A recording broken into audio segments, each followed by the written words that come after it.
On the steps of the Supreme Court, jubilation among same-sex marriage supporters. Moments after the first ruling, which bludgeoned the Defense of Marriage Act and made it easier immediately for legally married same-sex couples to get federal benefits, Molly Waggoner and her partner Sharon Burke let all the nervousness melt away. I don't even have words. I'm just so happy and just overrun with emotion. I couldn't be more proud of my country and of the Supreme Court today, and I'm so happy to be here and be part of it. In San Francisco, the emotion was palpable as the court cleared the way for same-sex marriages to resume in California.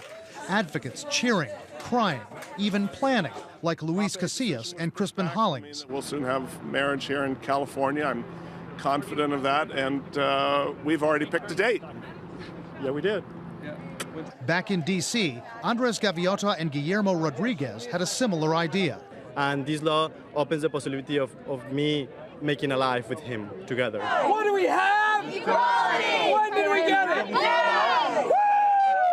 But across the street from the court, and among conservatives like Baptist leader Reverend Albert Mohler, the feeling was that the country's social fabric was changing for the worse. It is, I think, something that will be very, very devastating for our country over the long term, because what it means is the inevitable marginalization of marriage and the subversion of the most essential institution for human existence. Reverend Rob Schenck said this wasn't the court's decision to make. The Supreme Court has no authority when it comes to the nature of marriage.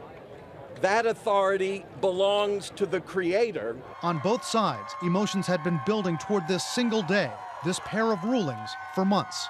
Part of the reason for the charged mood from here on the steps of the Supreme Court to anywhere in the country was the sense of anticipation and that this was it. However you were invested in these cases, knowing that this was the last day of the Supreme Court session. So when the rulings came out, the emotions boiled over. They certainly did for 22-year-old Lewis Phillips, who says his parents just met his new boyfriend. So relieved, so happy.